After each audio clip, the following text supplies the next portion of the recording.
प्रीति का पति उससे तलाक लेना चाहता था, तो आज तलाक की सुनवाई की तारीख थी।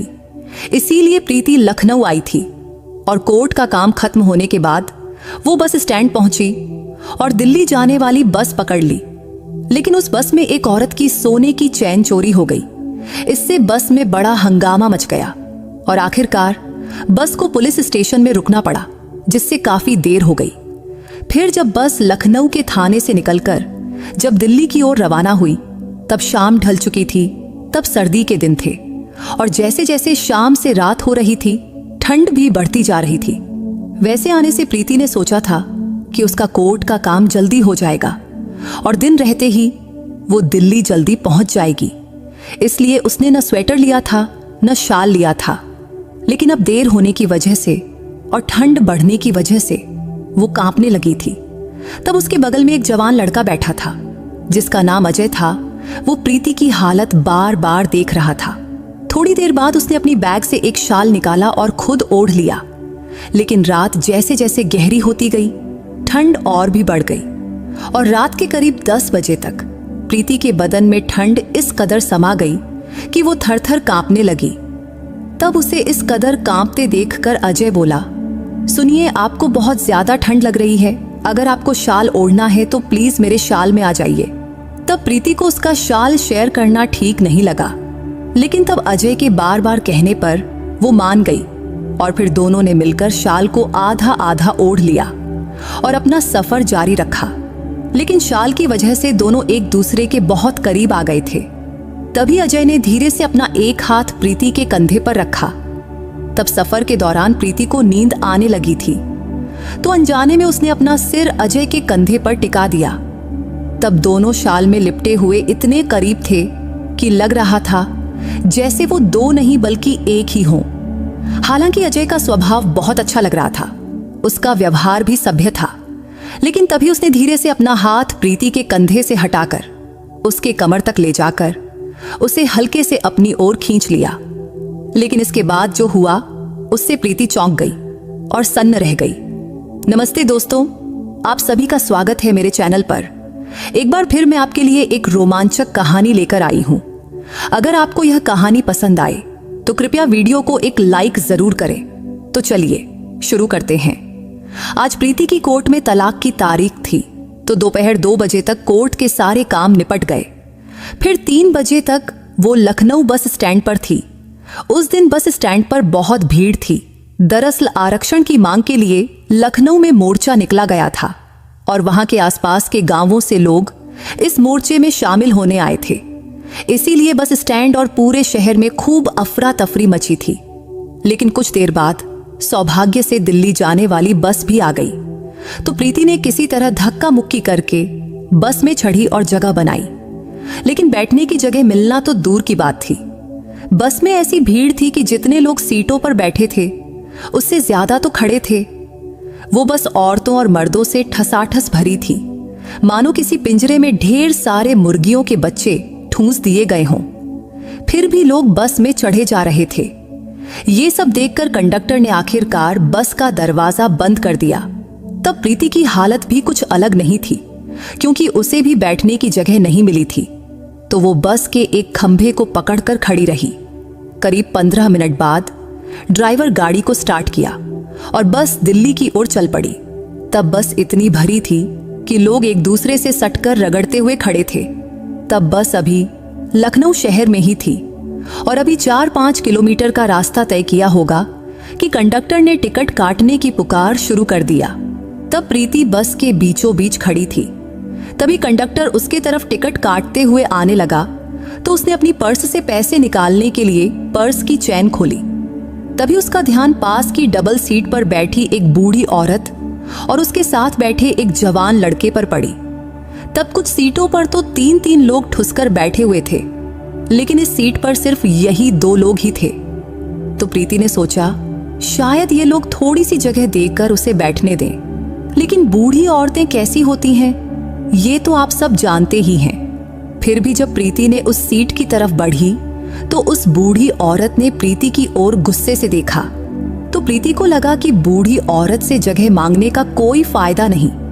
तभी प्रीति अपने मन ही मन बोली, जाने दे प्रीति, बेकार का झमेला मोल लेना सही नहीं। तभी बस का कंडक्टर धीरे धीरे उसके पास टिकट काटते हुए आ रहा था। तभी अचानक उस बूढ़ी औरत ने प्रीति का हाथ पकड़ा और बोली, बेटी बैठेगी क्या? इतना कहकर वो बूढ़ी औरत थोड़ा सरक गई और अपने बगल में बैठे लड़के को खिड़की की ओर खिसकने को कहा। फिर उसने प्रीति को थोड़ी जगह बनाकर बैठने का इशारा किया। तब प्रीति उस बूढ़ी औरत को देखकर हैरान रह गई। तब उसे समझ नहीं आया कि उस बूढ़ी औरत के मन में ये दया का भाव कहां से जागा, क्योंकि तब उसे तो यकीन ही नहीं था कि वो बूढ़ी औरत उसे जगह देगी। लेकिन वो बूढ़ी औरत ने जो किया वो प्रीति के अब तक के तजुर्बे और सोच से परे था। अब उस बूढ़ी औरत ने जगह दे दी तो प्रीति का मन खुशी से झूम उठा। जैसे कहावत है ना कि कोई अपना मिल गया, वैसा ही कुछ हो गया था। तो प्रीति ने आभारी होकर उस बूढ़ी औरत की ओर देखा और बगल में जाकर बैठ गई। फिर प्रीति ने प्यार से कहा, थैंक यू दादी।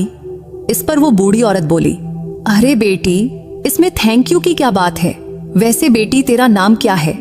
तो प्रीति ने कहा, दादी मेरा नाम प्रीति है। तो वो बूढ़ी दादी बोली, बहुत प्यारा नाम है तेरा, फिक्र मत कर, मैं तो पास के गांव में उतर जाऊंगी। वैसे तू कहाँ जा रही है? तो प्रीति ने कहा, दादी मुझे दिल्ली जाना है। फिर बूढ़ी दादी ने कहा, अरे फिर तो तेरी बले बले हो गई, क्योंकि मैं तो अगले स्टॉप पर ही उतर जाऊंगी, फिर ये सीट तेरी समझ। तब उस बूढ़ी दादी के इन शब्दों ने प्रीति को और खुश कर दिया। वैसे वो बूढ़ी दादी प्रीति को बहुत ही बोलने वाली और नरम दिल की लगी। तब प्रीति के मन में बूढ़ों के बारे में जो पुराना ख्याल था वो उस बूढ़ी दादी की वजह से बदल गया, क्योंकि वो बूढ़ी दादी बहुत ही समझदार और दूसरों का ख्याल रखने वाली थी।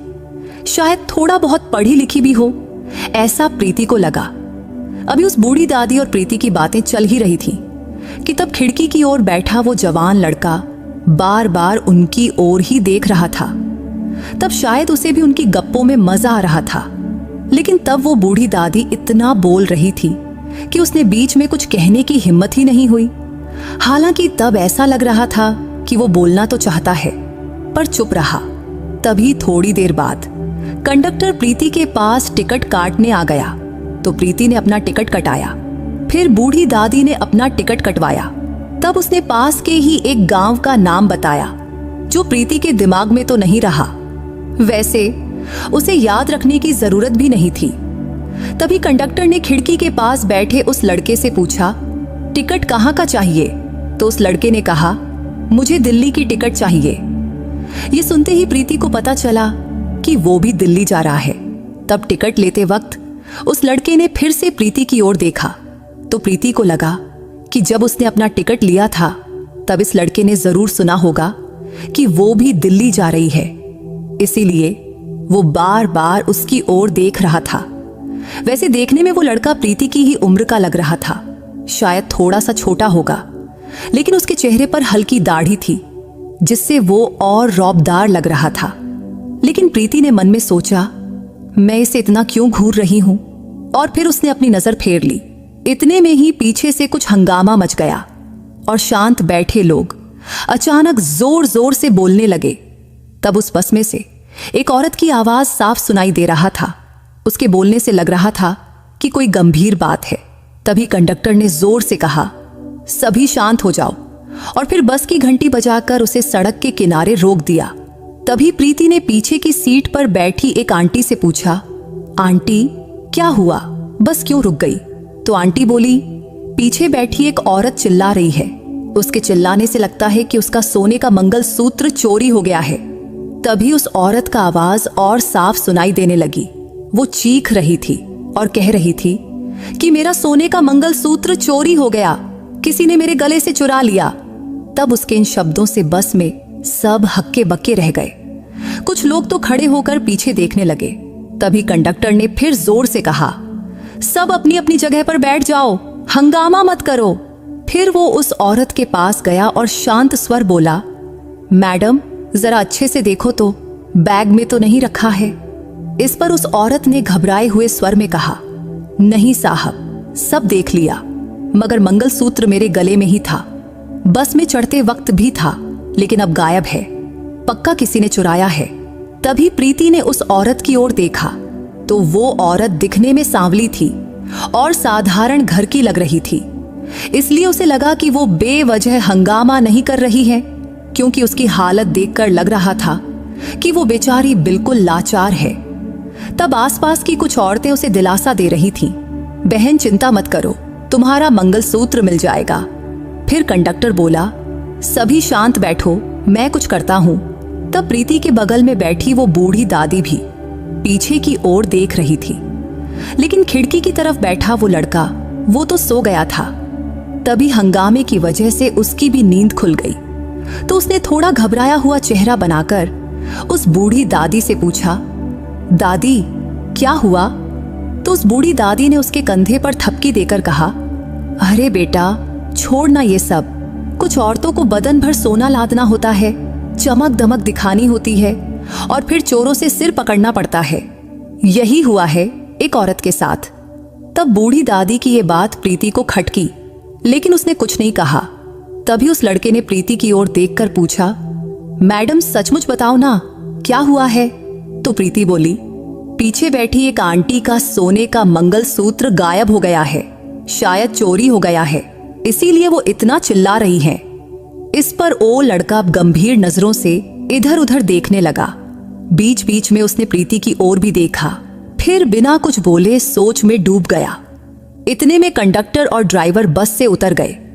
उन्होंने सबको चेतावनी दिया कि सब लोग बस में ही बैठे रहो, कोई बाहर नहीं जाएगा। तब उन्होंने उस औरत को भी नीचे बुलाया। तब प्रीति खिड़की से ये सब देख रही थी। तब वो औरत बहुत घबराई हुई थी, क्योंकि वो अकेली थी, कोई उसके साथ नहीं था। तब उसकी हालत देखकर प्रीति को लगा कि वो बेचारी गरीब घर की होगी। वैसे भी उस औरत के बोलने से साफ था कि ये धक्का वो बर्दाश्त नहीं कर पा रही थी। तभी कंडक्टर ने पूछा, तुम्हारा मंगलसूत्र कितने ग्राम का था? तो वो औरत बोली, वो डोरी वाला था, उसमें कुछ सोने के मणके थे, कुल मिलाकर 10 तोले का था। ये सुनकर प्रीति ने मन ही मन हिसाब लगाया। अगर सोना 8,000 रुपये प्रति ग्राम भी माना जाए तो उस आंटी का नुकसान करीब 1 लाख से ज्यादा का हुआ। उधर वो बूढ़ी औरत बड़बड़ाती रही, क्या जरूरत है इतना सोना लाद कर बस में घूमने की, बारात निकली थी क्या?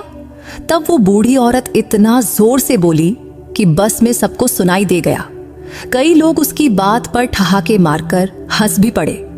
वहीं प्रीति को बूढ़ी दादी थोड़ी बड़बोली लग रही थी, लेकिन उसने उसे जगह दी थी, इसीलिए वो उसकी आभारी थी, इसीलिए वो उनको कुछ नहीं बोली। तब पास बैठा वो लड़का भी बूढ़ी दादी की बात सुनकर हंस पड़ा।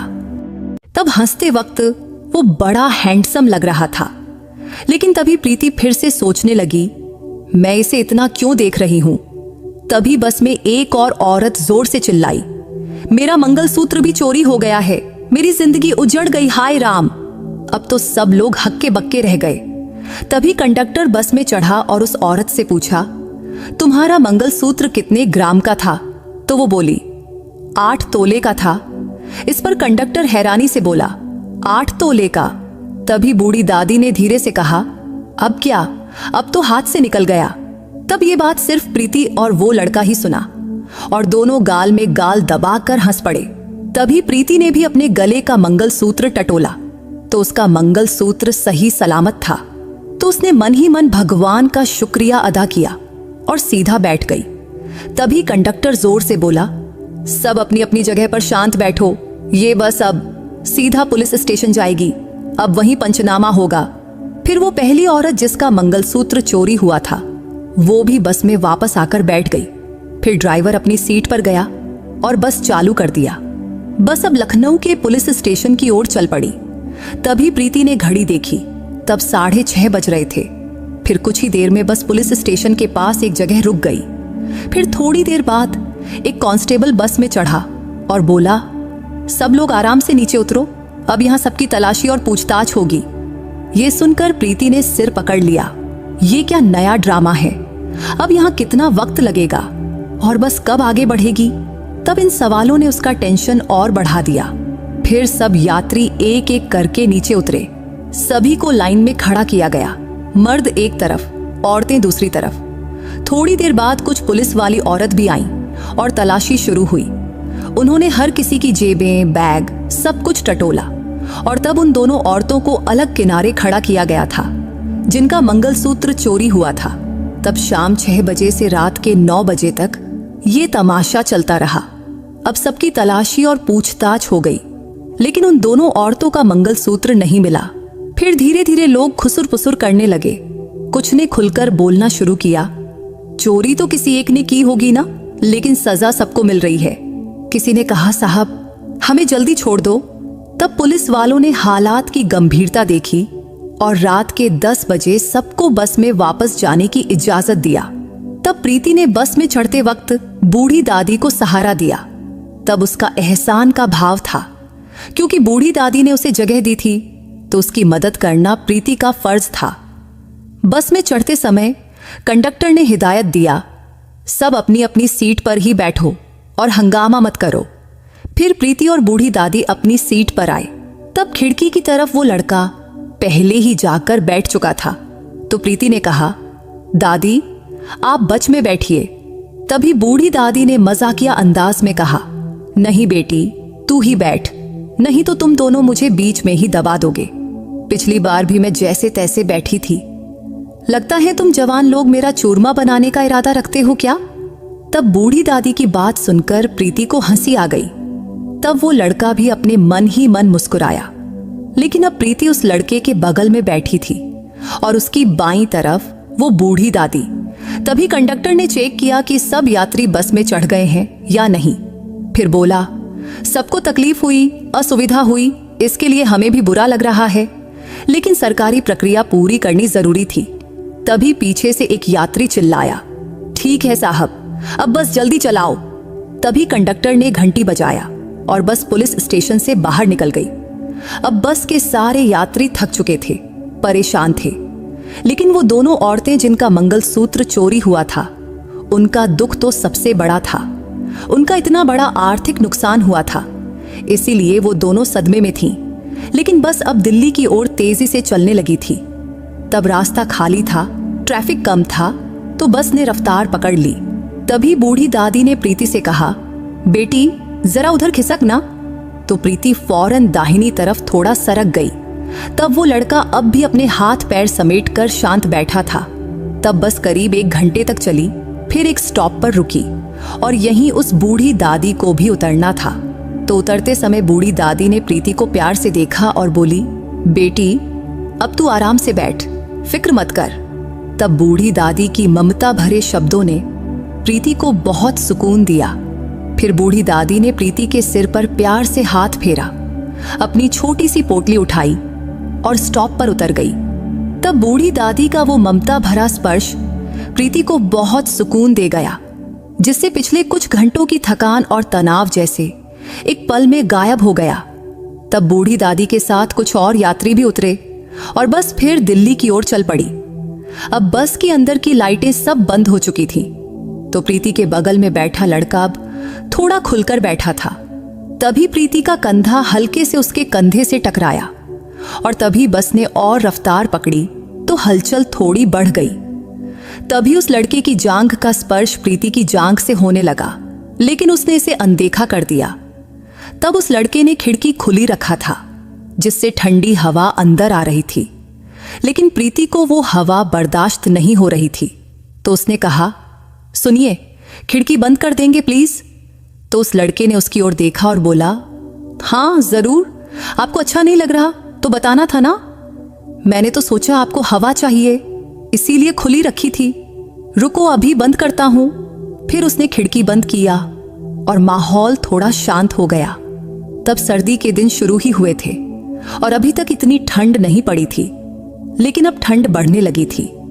हालांकि कुछ यात्रियों ने खिड़कियां खुली रखी थीं, जिससे बस में ठंडी हवा जोरों से चल रही थी। तभी प्रीति के मन में आया, सबको बोल दे खिड़कियां बंद करो, ठंड लग रही है। लेकिन वो कोई कलेक्टर थोड़े ही थी कि सब उसकी बात मान ले, सो वो चुप रही। फिर थोड़ी देर बाद वो लड़का खड़ा हुआ और उसने ऊपर रखा अपना बैग निकाला और उसमें से एक शाल निकाला और बैग वापस ऊपर रखकर नीचे बैठ गया। फिर उसने शाल अपने चारों ओर लपेट लिया। तब प्रीति उसे देखती रही। तब उसने भी अपने मन में सोचा, काश मैं भी शाल लाई होती, लेकिन बेकार में बैग का बोझ क्यों उठाना। वैसे भी रात 9-10 बजे तक तो दिल्ली पहुंच ही जाती, लेकिन पुलिस स्टेशन में बस रुकने की वजह से वक्त बर्बाद हो गया था। लेकिन अब उसकी भरपाई सबको करनी पड़ रही थी। बस में छोटे छोटे बच्चे और बूढ़े लोग भी थे जिन्हें देर रात पहुंचने की तकलीफ होने वाली थी। अब बस में सन्नाटा छा गया था, लेकिन प्रीति के मन में विचारों का तूफान मचा हुआ था। तब रात के करीब 12 बजे होंगे, तो उसे अब बहुत ठंड लगने लगी थी। तभी बस नदी किनारे रुकी और कंडक्टर ने जोर से कहा, अगले 20 मिनट यहीं रुकेंगे, जिसे चाय पानी करना है वो फटाफट निपटा ले। तब प्रीति के लिए ये मौका था गरम चाय पीकर ठंड भगाने के लिए, तो वो फौरन बस से उतर गई। तब कई यात्री नीचे उतरे तो कुछ बस में ही रहे। फिर प्रीति नदी किनारे एक बेंच पर बैठी और चाय मंगवाई। फिर गरम चाय पीते हुए उसके शरीर में थोड़ी गर्मी आई। तब पास ही थोड़ी दूर पर वो लड़का भी खड़ा था। तभी प्रीति ने उसे देखकर पूछा, सुनिए, आपने चाय नहीं ली? इस पर वो हंसकर बोला, हाँ ले रहा हूं, मंगवाया हूं, अभी लाएंगे। फिर थोड़ी देर बाद वेटर ने उसकी चाय भी लाकर दिया। तब प्रीति के बगल में थोड़ी जगह खाली थी, तो उसने नम्रता से कहा, अगर आप चाहें तो यहां बैठ सकते हैं। इस पर उस लड़के ने हल्के से मुस्कुराकर प्रीति को थैंक यू कहा और उसके बगल में बैठ गया। फिर दोनों ने मिलकर चाय खत्म किया। चाय पीते वक्त उस लड़के ने पूछा, आप भी दिल्ली जा रही हैं ना? तो प्रीति बोली, हाँ दिल्ली ही जा रही हूं। तभी बस मिनट का ब्रेक खत्म हुआ तो सारे यात्री बस में वापस चढ़ने लगे। तो प्रीति भी बस में चढ़ गई और खिड़की की साइड जाकर बैठ गई। तभी उस लड़के ने भी उसके पीछे पीछे बस में चढ़ा। बस में चढ़ने के बाद उसने प्रीति से पूछा, सुनिए, जरा खिसकेंगी? इस पर प्रीति खिसकते हुए बोली, अच्छा आप खिड़की की तरफ बैठना चाहते हैं? इस पर वो बोला, नहीं नहीं, आप ही बैठिए। तो प्रीति खिड़की की तरफ थोड़ा और सरक गई और वो लड़का उसके बगल में बैठ गया। फिर उसने अपना शाल उठाया और ओढ़ लिया। शाल ओढ़ते वक्त उसने प्रीति की ओर देखा। तभी प्रीति की नजर भी उससे मिली। तब पहली बार दोनों की आंखें इस तरह टकराई थी। थोड़ी देर बाद वो लड़का ने शाल को आधा ओढ़ा और प्रीति से बोला, अगर आपको भी शाल ओढ़ना है तो शाल के अंदर आ जाइए। इस पर प्रीति हंसकर बोली, अरे नहीं नहीं, मुझे इतनी ठंड नहीं लग रही, चाय पी ली है, अब ठीक हूं, लेकिन पूछने के लिए शुक्रिया। इस पर उसने हंसा और अपनी शाल को अच्छे से ओढ़ लिया। तभी बस फिर से चल पड़ी। अब भी दोनों एक दूसरे के बिल्कुल करीब बैठे थे। तभी प्रीति के दिमाग में विचार चलने लगे, रात को स्टॉप पर उतरकर घर कैसे पहुंचूंगी? तभी उस लड़के ने बोला, आपने देखा क्या? तभी प्रीति घबराकर बोली, क्या? तो वो बोला, वो पीछे बैठी आंटी जिसका मंगलसूत्र चोरी हुआ है, वो कितनी दुखी है, उसका चेहरा एकदम उदास हो गया है। और वो आगे बैठी आंटी जिसका भी मंगलसूत्र चोरी हुआ है, लेकिन उसके चेहरे पर जरा भी फिक्र नहीं दिख रही है। इस पर प्रीति ने कहा, मतलब आप क्या कहना चाहते हैं? समझ नहीं आया। तो वो लड़का प्रीति के थोड़ा करीब आया और धीमी आवाज में बोला, मुझे लगता है कि वो आगे वाली आंटी ही चोर हो सकती है। उसी ने पीछे वाली आंटी का मंगलसूत्र चुराया होगा और खुद नाटक रच लिया कि उसका भी मंगलसूत्र गायब है। ये सुनकर प्रीति हैरान रह गई, क्योंकि तब उस लड़के के इस अनुमान ने उसे चौंका दिया था। फिर उसने उस लड़के की ओर देखकर कहा, सचमुच ये बात तो किसी ने सोची ही नहीं। पुलिस को भी उस आंटी की अच्छे से जांच करनी चाहिए थी। तभी उस लड़के ने सिर हिलाते हुए कहा, हाँ, और अगर इनका सचमुच कुछ गायब हुआ होता तो उसके चेहरे पर वो दुख दिखता, लेकिन वो तो बिल्कुल बेफिक्र लग रही है। तब प्रीति ने भी उस लड़के की बात का समर्थन किया और मन में सोचने लगी कि सचमुच पुलिस ने सबकी तलाशी ली, लेकिन शायद इन दोनों की जांच नहीं किया, इसलिए कहीं इस लड़के का अंदाजा सही तो नहीं। फिर थोड़ी देर दोनों चुप रहे। तब बस तेज रफ्तार से दौड़ रही थी, लेकिन अब प्रीति को फिर से ठंड लगने लगी थी। तभी उस लड़के ने पूछा, आपका नाम क्या है? तो प्रीति के मन में सवाल उठा, ये मेरा नाम क्यों पूछ रहा है? लेकिन फिर उसने सोचा, शायद बस में बैठे बैठे बोर हो गया होगा, तो उसने जवाब दिया, मेरा नाम प्रीति है। नाम सुनते ही वो लड़का बोला, अच्छा, बड़ा प्यारा नाम है आपका। इधर अब प्रीति को भी उसका नाम जानने की उत्सुकता हुई, तो उसने पूछा, आपका नाम क्या है? इस पर वो हंसकर बोला, मेरा नाम अजय है।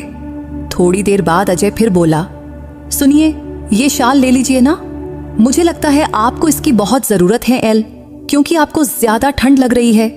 इस पर प्रीति ने कहा, अरे नहीं, आप ही ओढ़ लीजिए, आप मुझे अपनी शाल दे देंगे तो फिर आप क्या ओढ़ेंगे? इस पर अजय हल्के से हंसा और बोला, कुछ नहीं, लेकिन मैं मैनेज कर लूंगा। लेकिन प्रीति को उसकी शाल लेना ठीक नहीं लगा, हालांकि उसे जरूरत थी, तो वो थोड़ा हिचकिचाई। लेकिन अजय बार बार आग्रह करता रहा, अरे ले लीजिए ना। तब उसके जिद करने पर प्रीति ने शाल ले ली और कंधों पर डाल ली। शाल ओढ़ते ही उसे थोड़ा सुकून मिला। वैसे शाल पतली थी, लेकिन कॉटन की थी, तो ठंड थोड़ी कम लगने लगी। वैसे अब भी अजय प्रीति के पास ही बैठा था और अब रात के 1 बज चुके थे, तो यात्रियों को सोने के लिए बस की अंदर की लाइटें बंद थीं। सिर्फ 2 छोटी लाइटें जल रही थीं, जिनसे हल्का हल्का उजाला फैला था। उस रोशनी में सबके चेहरे धुंधले दिख रहे थे। तभी प्रीति ने खुद ही अजय से कहा, सुनिए, आपको भी तो ठंड लग रही होगी, तो ये शाल हम दोनों शेयर कर लें। आगे वो बोली, चलो आधा आधा बांट लेते हैं, आधा आप ओढ़ लो और आधा मैं। ये सुनकर अजय थोड़ा हैरान हुआ, लेकिन कुछ बोला नहीं। तभी प्रीति ने शाल का आधा हिस्सा उसकी तरफ किया, तो अजय ने शाल का एक कोना अपने कंधे पर लिया और दूसरा कोना प्रीति ने पकड़ा।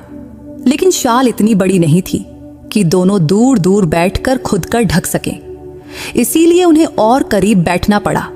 तो अब दोनों बिल्कुल सटकर बैठे थे, जिससे प्रीति की जांघ अजय की जांघ से पूरी तरह टच हो रही थी।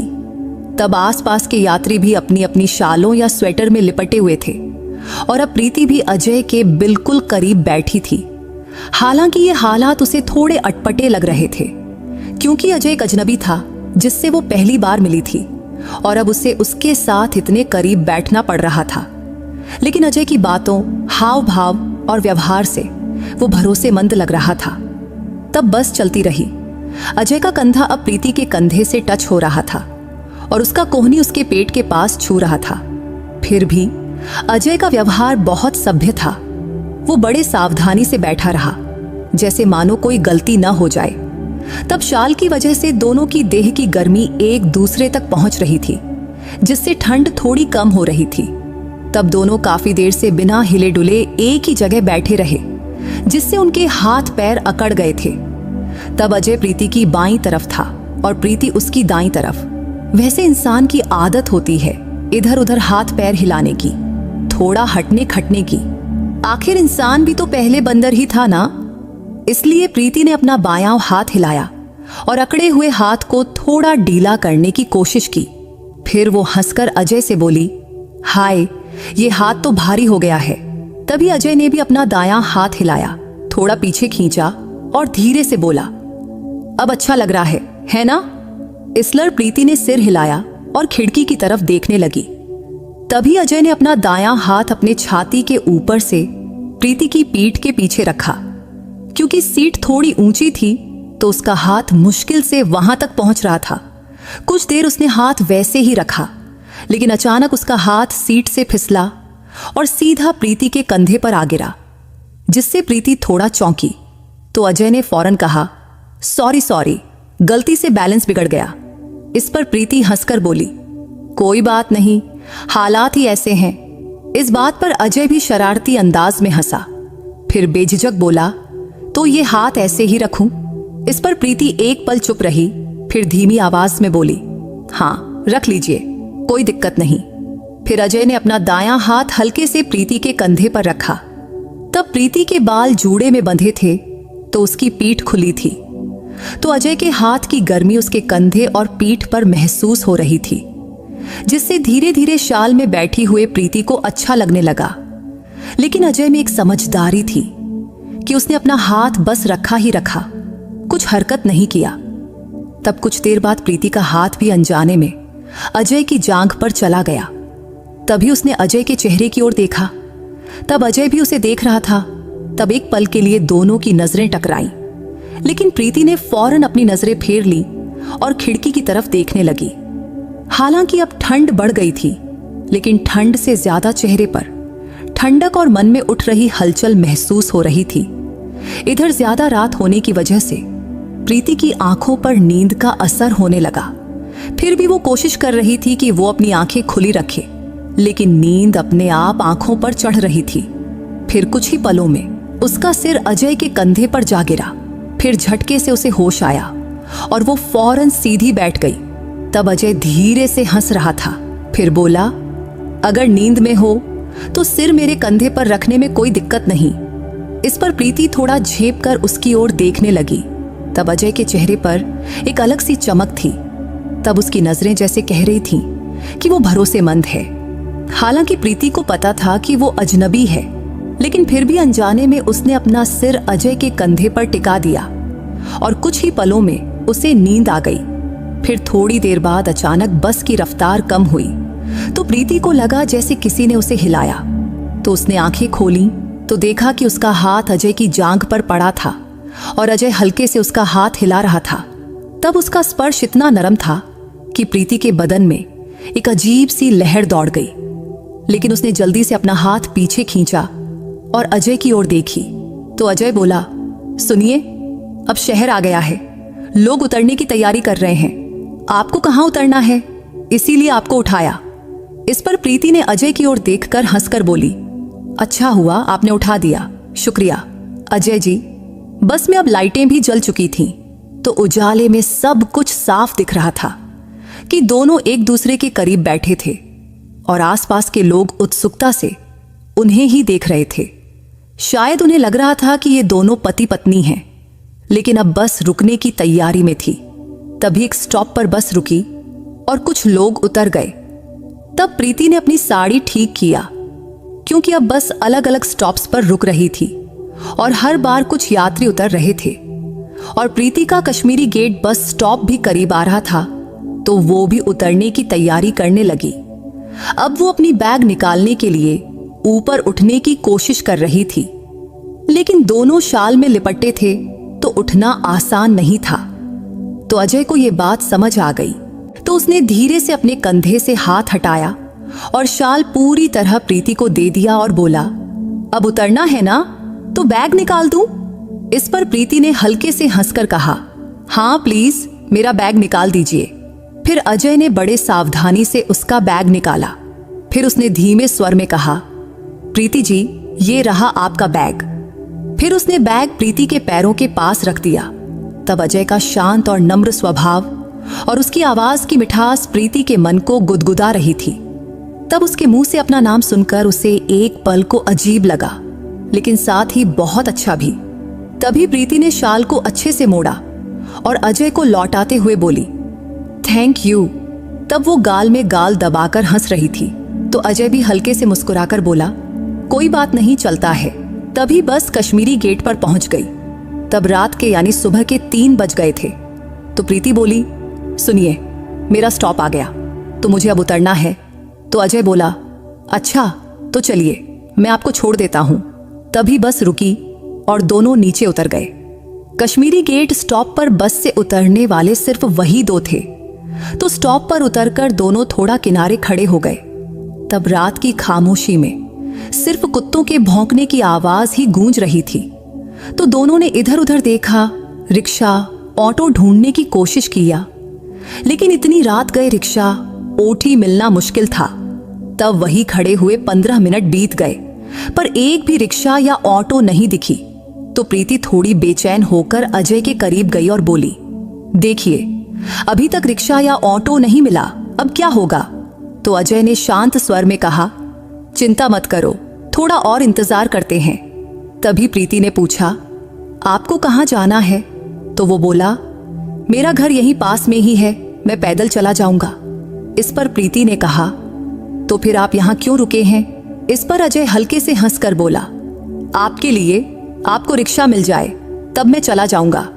तब उसके इस जवाब ने प्रीति के मन में एक सुकून भरी लहर दौड़ा दी। फिर वो बोली, आपका बहुत बहुत शुक्रिया।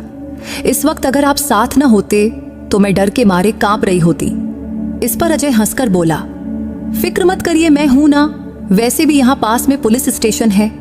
तब रिक्शा का इंतजार करते करते सुबह के 3:30 बज गए। तब प्रीति तंग आकर बोली, अगर रिक्शा नहीं मिला तो शायद मुझे सुबह तक यहीं बैठना पड़ेगा। इस पर अजय बोला, ऐसा नहीं होगा, लेकिन अगर आपको बुरा ना लगे तो आप मेरे घर चल सकती हैं, घर यहीं पास में है। इस पर प्रीति ने एक पल उसके चेहरे की ओर देखा। तब उसकी आंखों में सच्चाई झलक रही थी, तो मन में सोचा, ये गलत नहीं कह रहा। फिर उसने हल्के से सिर हिलाया और बोली, ठीक है। इस पर अजय मुस्कुराया और बोला, चलिए फिर। उस रात की खामोशी में दोनों एक दूसरे के पीछे पीछे चल पड़े। अजय अपना बैग पकड़े हुए आगे आगे चल रहा था और प्रीति उसके पीछे। तब चलते चलते अजय ने एक बार मुड़कर देखा और धीरे से पूछा, आपका बैग मैं पकड़ लूं? इस पर प्रीति हल्के से हंसकर बोली, नहीं नहीं, रहने दीजिए, आपका बैग पहले ही भरा हुआ है, वैसे मेरा बैग इतना भारी नहीं है। तब थोड़ी दूर चलने के बाद, यानी करीब 6-7 मिनट में ही अजय एक घर के सामने रुक गया। वो घर पुराने जमाने का साधारण सा रो हाउस था। फिर उसने गेट खोला और बोला, ये मेरा घर है। फिर दोनों गेट से अंदर घुसे और अंदर की दरवाजे के पास पहुंचकर अजय ने अपने बैग से चाबी निकाला। फिर अजय ने ताला खोला और प्रीति को हाथ से इशारा करते हुए कहा, अंदर आइए। फिर प्रीति धीरे से चौखट पर कदम रखकर घर में घुस गई। वो घर साधारण लेकिन साफ सुथरा था। अंदर जाते ही अजय ने कहा, अपना बैग यहां रख दीजिए। तो प्रीति ने बैग कुर्सी पर रख दिया। फिर अजय बोला, प्रीति जी, आप पहली बार मेरे घर आई हैं, ऐसा लग रहा है कि ढंग से स्वागत भी नहीं कर पाया, फिर भी कुछ लेंगी, चाय या कॉफी? तो प्रीति ने थके स्वर में उसकी ओर देखकर कहा, नहीं नहीं अजय जी, आपने इतना कहा वही बहुत है, वैसे भी हम दोनों बहुत थक गए हैं, तो थोड़ा आराम कर लें। इस पर अजय हल्के से हंसा और बोला, बिल्कुल सही कहा प्रीति जी, वैसे वो घर छोटा था, बस 2 ही कमरे थे उसमें सामने की तरफ एक बड़ा कमरा था और पीछे एक छोटा सा किचन और बाथरूम। तभी प्रीति ने बाथरूम पूछा तो अजय ने तुरंत इशारा करते हुए कहा, वो रहा दरवाजा, मैं खोल देता हूं। फिर प्रीति बाथरूम में गई, ठंडे पानी से मुंह धोया, शीशे में खुद को देखा तो बाल थोड़े बिखरे थे, तो उसने बाल ठीक किए, साड़ी का पल्लू संवारा और बाहर आई। तब कमरे में अजय सोफे पर चादर बिछा रहा था। तब उसने पलंग छोड़कर सोफे पर सोने का फैसला किया था। तो प्रीति ने कहा, अजय जी, आप पलंग पर सो जाइए, मैं सोफे पर सो लूंगी। इस पर अजय बोला, अरे प्रीति जी, आप मेरे घर में मेहमान हैं, तो मेहमानों को पलंग देना मेरा फर्ज है, और आप फिक्र मत करिए, मुझे सोफे की आदत है। तब उसके जिद करने पर प्रीति को उसकी बात माननी पड़ी और फिर वो पलंग पर लेट गई। वो गद्दा बहुत नरम था, शायद अजय का अपना पसंद था। फिर अजय भी सोफे पर लेट गया, चादर ओढ़ लिया। तब प्रीति चादर ओढ़कर सोने की कोशिश कर रही थी, लेकिन उसके दिमाग में विचारों का तूफान मचा था कि एक अनजान इंसान के घर में वो रुकी थी। लेकिन अजय सज्जन लग रहा था तो उसे डर नहीं लग रहा था।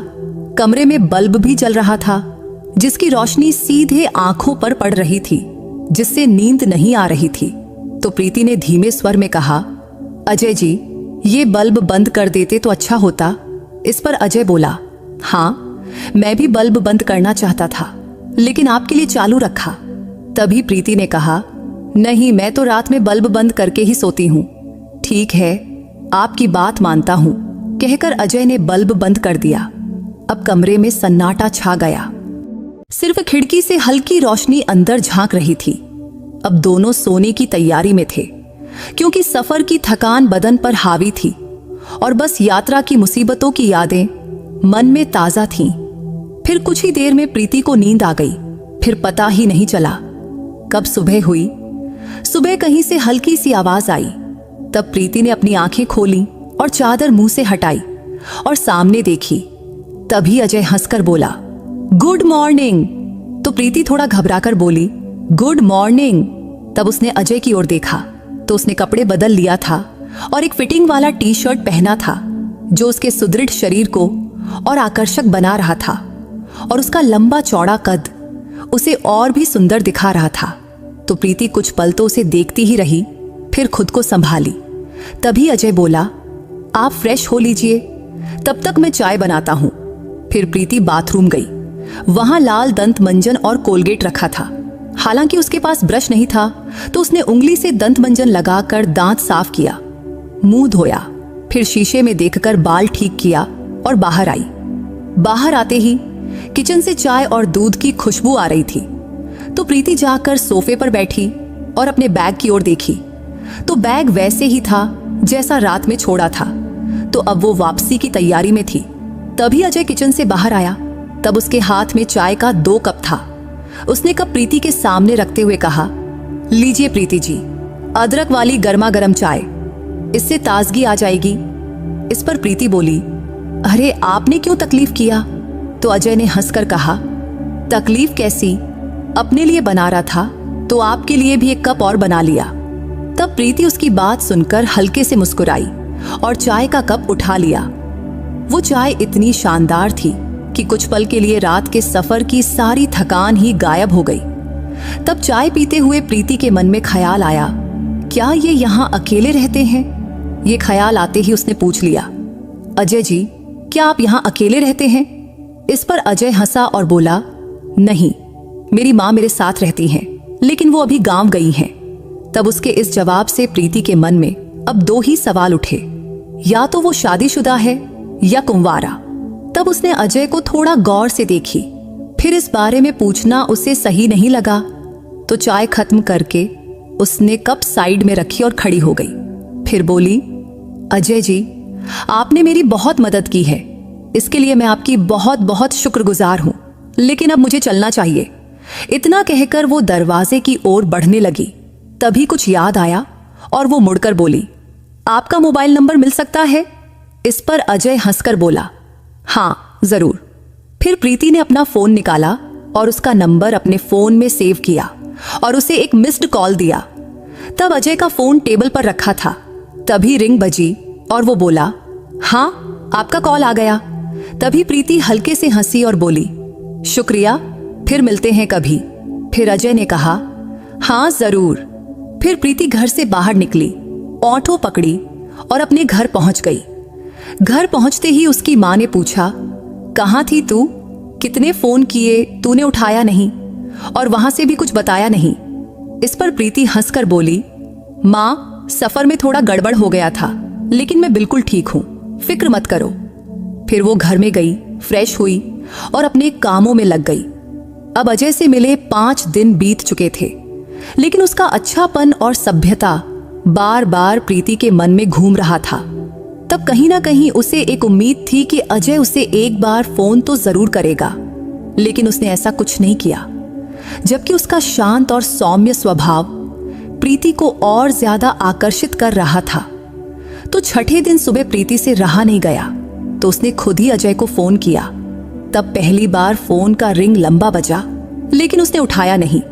फिर 5 मिनट बाद अजय का कॉल आया, तो प्रीति ने उत्सुकता से फोन उठाया और कहा, हेलो। तो उधर से अजय की शांत लेकिन मधुर आवाज आई, हेलो प्रीति जी, आप कैसी हैं? तब उसकी आवाज में थोड़ा सा घबराहट थी, शायद उसे प्रीति के फोन की उम्मीद नहीं थी। तो प्रीति ने फटाफट जवाब दिया, आपकी याद आई तो फोन किया। इस पर अजय धीरे से बोला, अच्छा, बहुत अच्छा किया। फिर उनकी बातें शुरू हो गईं। क्या बोले, कैसे बोले, पता ही नहीं चला, क्योंकि गपशप इतनी रंगीन थी कि रुकने का नाम ही नहीं ले रही थी। तभी प्रीति के फोन पर दूसरी तरफ से वकील का कॉल आने लगा। तो उसने अजय से कहा, सुनिए, मेरा एक जरूरी कॉल आ रहा है। इस पर अजय बोला, कोई बात नहीं। तभी प्रीति ने जल्दी से पूछा, अभी कॉल काटिए मत, वैसे आप आज क्या कर रहे हैं? तो अजय ने कहा, कुछ खास नहीं, थोड़ा बाहर जाना है। तो प्रीति ने हिम्मत करके पूछा, क्या हम आज मिल सकते हैं या फिर कल? तब उधर कुछ पल खामोशी छाई रही। तो प्रीति को लगा कहीं कॉल कट तो नहीं गया, लेकिन स्क्रीन पर कॉल चालू दिख रहा था। तभी अजय ने शांत स्वर में जवाब दिया, हाँ ठीक है, कहाँ मिलना है? तो प्रीति बोली, लोधी गार्डन में, कल सुबह 10 बजे, चलेगा? इस पर अजय ने कहा, हाँ ठीक है, फिर कॉल कट हो गया। अगले दिन सुबह प्रीति बहुत उत्साह से उठी। तब उसके मन में एक अजीब सा जोश था।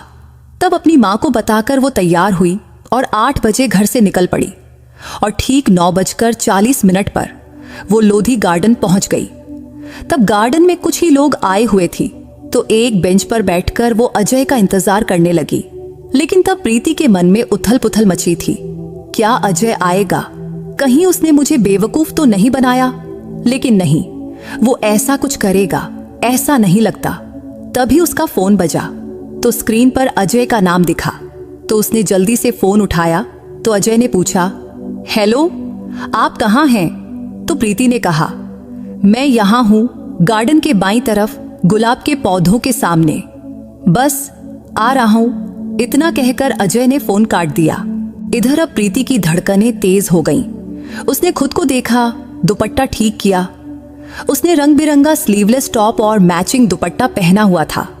तब कुछ ही पलों में वो अजय को दूर से अपनी ओर आते देखकर खड़ी हो गई। तब उसे देखते ही उसका दिल और जोर जोर से धड़कने लगा। तभी अजय पास आया और हंसकर बोला, सॉरी, थोड़ा लेट हो गया। इस पर प्रीति ने हंसकर कहा, कोई बात नहीं, बस 10 मिनट की देरी हुई है। तभी वो थोड़ा घबराई हुई बेंच पर बैठ गई। तब चारों तरफ हवा में लहराते पेड़ों की छांव, पक्षियों की चहचहाहट और उनके बीच की खामोश बातों ने एक रोमांटिक माहौल बना दिया था। इसके साथ ही अजय का सादा और सच्चा व्यक्तित्व धीरे धीरे प्रीति का दिल जीत रहा था। लेकिन उसे समझ नहीं आ रहा था कि बात शुरू कैसे करे। तभी उसने अजय की ओर देखकर धीरे से पूछा, आपका गांव कहाँ है? तो अजय बोला, मेरा गांव दिल्ली के पास ही है, माँ वहीं रहती हैं, वो अभी अगले 20 दिन तक गांव में ही रहेंगी। इस पर प्रीति ने पूछा, अच्छा, तो खाना पीना कैसे मैनेज करते हैं? इस पर अजय हंसकर बोला, एक टाइम बाहर से मैनेज कर लेता हूं और एक टाइम घर पर जो बन जाए वही खा लेता हूं। तब उसके सादे और मजेदार जवाब पर प्रीति भी हंस पड़ी।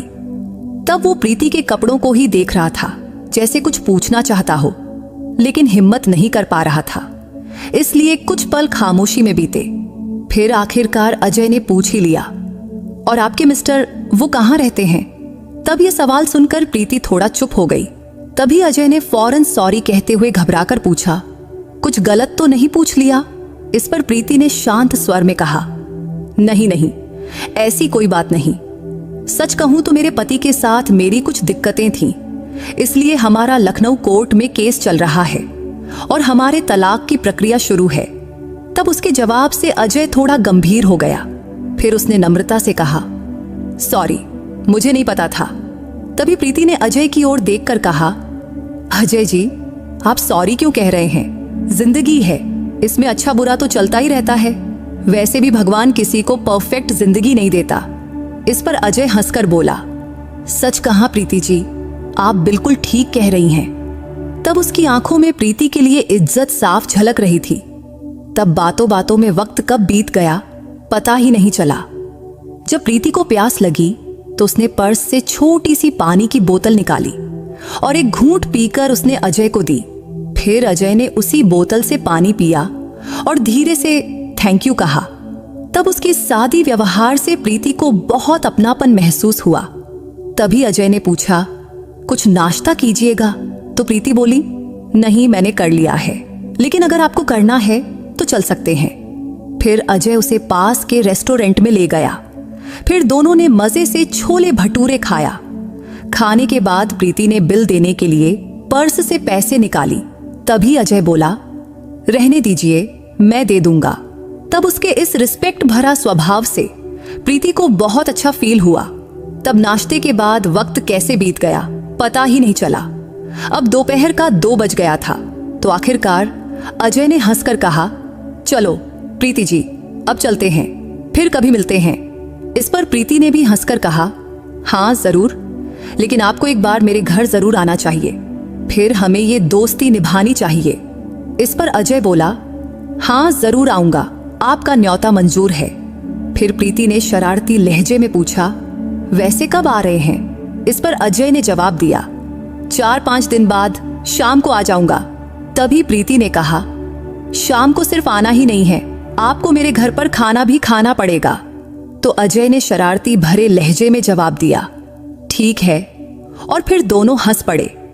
इसके बाद घर लौटने के बाद प्रीति बार बार अजय के ख्यालों में ही खोई रहती, क्योंकि उसका सादापन और संयम उसके मन को बहुत भा रहा था। और ये बात उसे सबसे खास लगी कि अजय ने उसके अतीत के बारे में ज्यादा सवाल नहीं किया।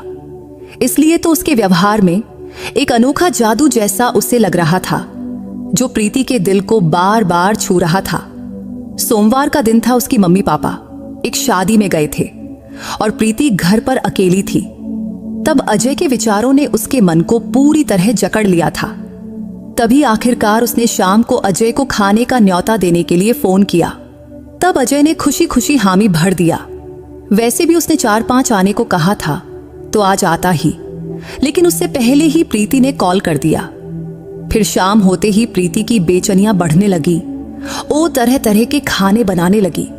जब शाम का 8 बजा तब दरवाजे की घंटी बजी तो प्रीति का दिल जोर जोर से धड़कने लगा। फिर उसने दरवाजा खोला।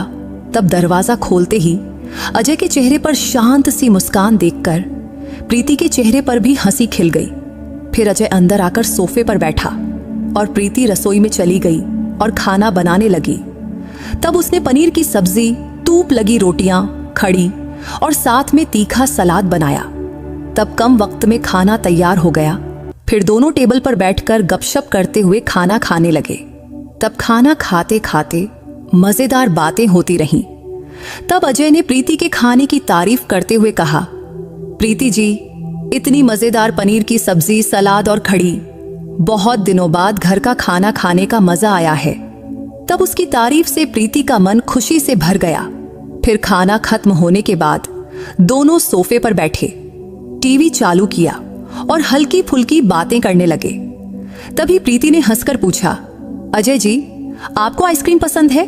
तो अजय ने शरारती अंदाज में कहा, सच कहूं तो खाने के बाद कभी आइसक्रीम नहीं खाई है, लेकिन आपकी बात कैसे टाल सकता हूं। तभी प्रीति ने फौरन फ्रिज से 2 आइसक्रीम निकाली, एक अजय को दी और दूसरी खुद ली। फिर दोनों साथ में आइसक्रीम खाने लगे। तब भी अजय का सादापन और स्वभाव प्रीति को बहुत भा रहा था।